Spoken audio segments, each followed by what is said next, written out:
I've been listening to THERION for over 30 years and they never cease to amaze me since they are unique in what they're doing. Meanwhile, THERION released 18 studio albums, but I will rank only 15 of them. Arab Lucid Dreaming was a kind of mini-album with instrumentals and cover songs. I don't count this as a regular studio album. Crowning of Atlantis was a compilation with live tracks and more cover songs. Beloved Antichrist was rather a side project, musically clearly different and hard to compare to metal albums, so it makes sense to talk only about the remaining 15 albums. Eva joins me today for the presentation of some cover artworks.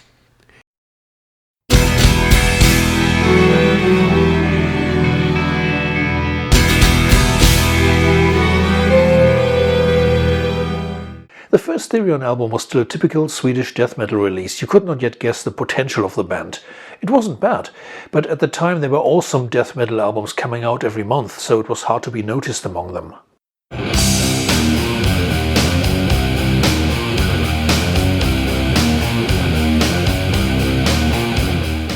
The album begins with the heavy but predictable title track.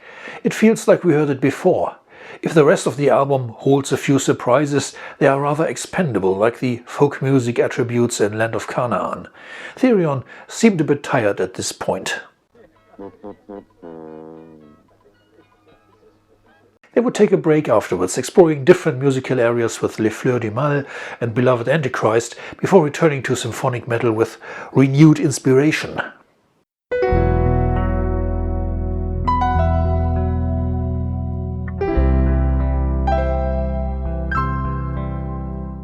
Symphony Masses, the third album, was a move into progressive territory. With the second album, THERION still had been an easily accessible death metal band, and with the fourth album they would discover their personal style. So with hindsight, Symphony Masses was sitting on the fence between these two periods, experimenting a lot while their goals weren't fully achieved yet. I saw THERION on tour for this album in 1994 with Grave and Samael. They were so little known at the time that the name wasn't printed on the tickets, it was just some support band. When they were playing live next to a traditional death metal band like Grave, they did sound pretty similar, but that was about to change.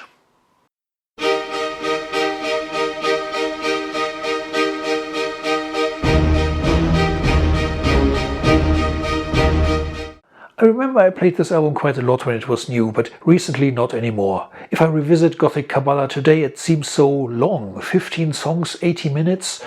Occasionally it makes me want to skip a track, like the perennial Sophia, which sounds like one of those sleepy Tiamat tunes. Of course, Gothic Kabbalah has a couple of great songs too, Son of the Staves of Time for example, but altogether it's lacking some punch.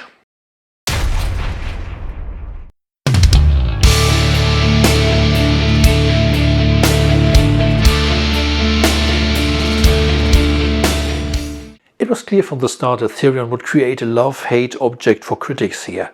They brushed the dust off a bunch of old pop songs in French language and gave them the full operatic vocals treatment. Musically, I like the result, although some critics rightfully pointed out that what was considered provocative half a century ago seems tame nowadays. I think THERION tried to fix that with the video for Mon Amour, Mon Ami.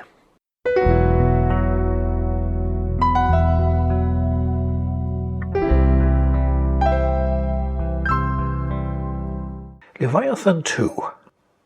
I was astonished about the bad reviews. For example, Death Forever magazine put it as the last one among all new releases of the month. I agree that Volume 1 was stronger, but Volume 2 still has a fair share of hits from Aeon of Mart to Codex Gigas. From the quiet flow of Hades and Elysium to the metallic attack of Midnight Star, I think the album works well.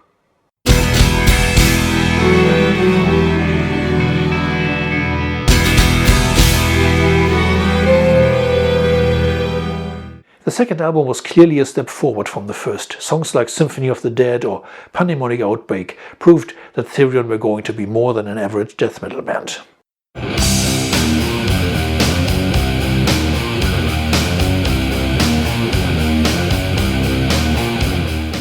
THERION had taken a 3 years break between studio albums, filling it with their first live album, Live in Midgard.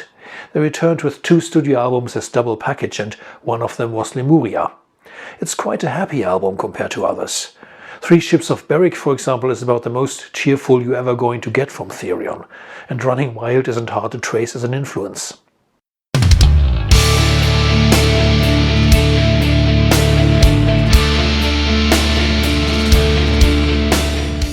Leviathan starts with The Leaf on the Oak of Far, a speedy rocking tune before Tuonela is the first real hit single since a long time. The title track Leviathan is a nod towards the THERION of Wovin days. To cut a long story short, Leviathan is a very enjoyable album.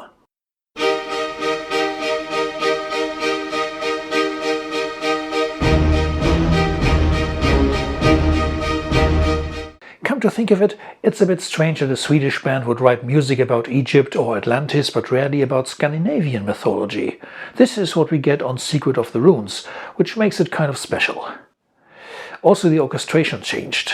THERION are using more wind instruments now, for example in Niflheim. The result was an album that's more tragic or darker than others.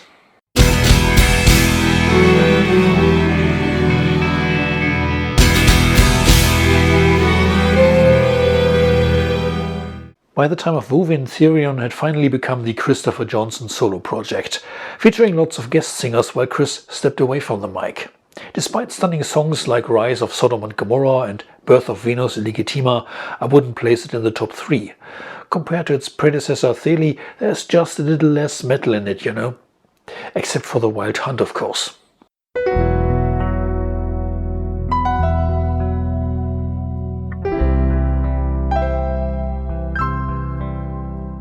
Okay, you had a little hint here that I really like this album.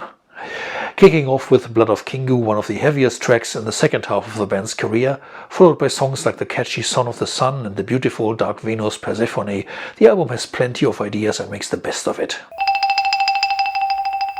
And I haven't even mentioned Kali Yuga yet. The following world tour led to the DVD Celebrators of Becoming.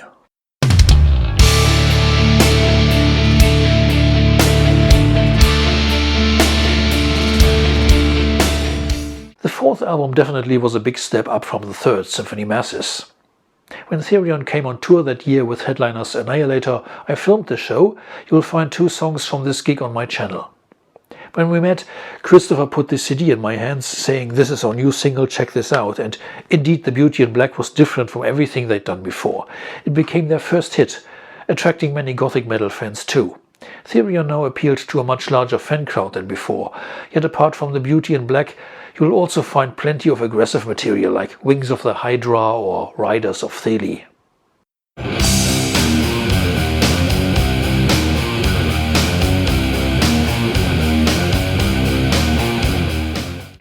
Over the previous albums, the musical changes from one album to the next had always been quite obvious. THERION spent a decade pushing relentlessly forward to develop their own style of symphonic metal. With Wovin 1998, they finally achieved that goal, and the following Degial in 2000 was for the first time a step back. Back means in this case back to some more metal guitars, becoming overall a bit heavier again, which is good in my books. When you hear the lamenting oboes in Seven Secrets of the Sphinx, for example, you know they are certainly not forgetting any symphonic qualities either. Actually, more classical instruments were used than ever before. The whole Degial album still is a pleasure to listen to 20 years later.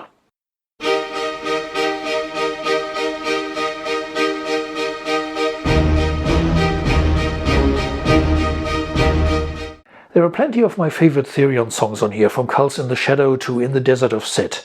For the first time, the band had reached their full potential as composers, merging metal with opera and occult stories, even if their budget didn't allow yet for a symphony orchestra.